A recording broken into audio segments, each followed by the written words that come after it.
Voilà, donc vous avez mis en place un système de symétrie dans Illustrator.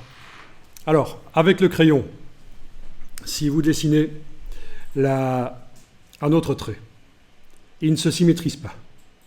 Il arrive en dehors du groupe. D'accord ?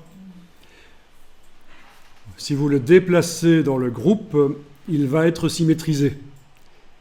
Logique. Si vous prenez la vignette ici, que vous venez de faire avec le crayon, vous la prenez comme ça, vous la déplacez dans le groupe, c'est symétrisé.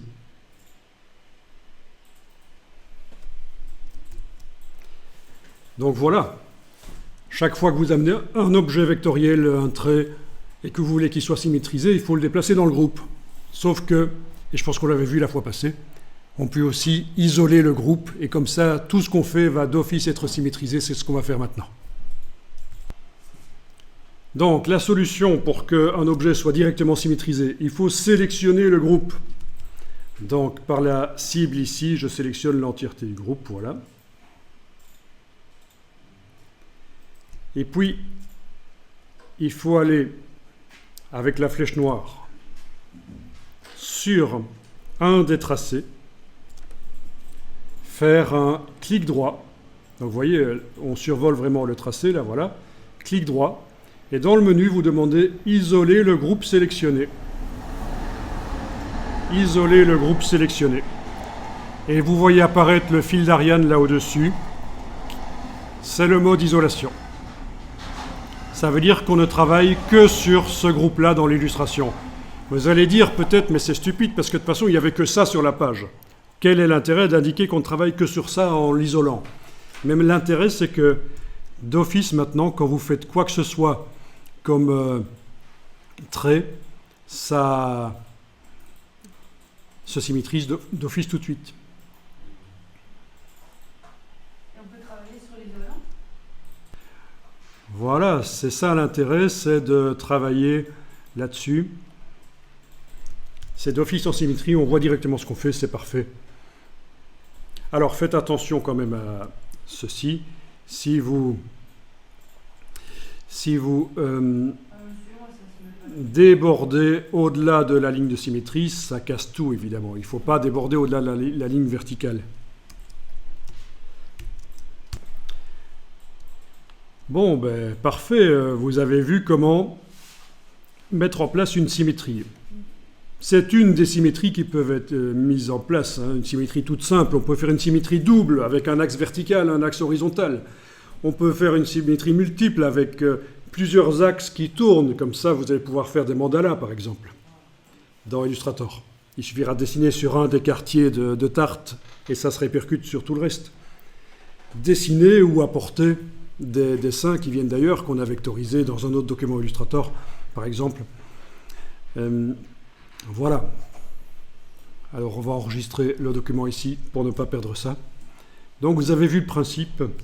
C'est pas très très compliqué, une fois qu'on a compris.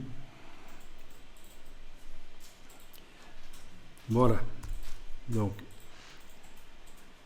là où ça pose problème d'habitude, c'est que on oublie de régler par où passe l'axe de symétrie. L'axe de symétrie doit passer, si on dessine à droite de la ligne verticale qu'on a créée, l'axe de symétrie doit passer sur l'extrême gauche, l'objet qui est le plus à gauche. Et si on dessine à gauche, l'axe de symétrie doit passer sur l'objet qui est le plus à droite. Donc ça, c'est un premier réglage. Il ne faut pas oublier non plus de faire une copie. Sinon, vous n'allez pas voir les traits noirs. Ça, copie 0, il n'y a rien qui va se symétriser. Miroir sur l'axe X. En réalité, c'est une symétrie sur un axe vertical qu'on fait ici, une symétrie sur un axe Y, mais il y a un problème de traduction dans Illustrator, donc on a dû choisir miroir sur l'axe X. Logiquement, on aurait dû choisir miroir sur l'axe Y, mais on n'aurait pas obtenu ce qu'on voulait. Donc, problème de traduction de l'anglais vers le français depuis longtemps dans Illustrator. Donc, c'est très puissant. Rien que cette boîte de transformation permet de faire énormément de choses.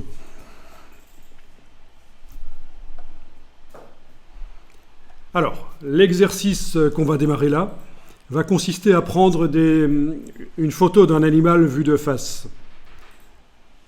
Là, avec des yeux, prenez un animal qui a les yeux qui... hein, plutôt en face, hein, prenez pas un animal qui a les yeux sur le côté. On va faire un être hybride avec des yeux d'animal, une bouche humaine, une bouche et un nez humain, et puis il y aura une espèce de veste, un veston en dessous. Donc tout ça va participer à la création d'un être hybride surnaturel. Voilà. Alors comment faire? On pourrait, dans Illustrator, faire 3 documents. Un pour les yeux de l'animal, un pour le nez et la bouche de l'être humain, un pour le veston, et redessiner en symétrie.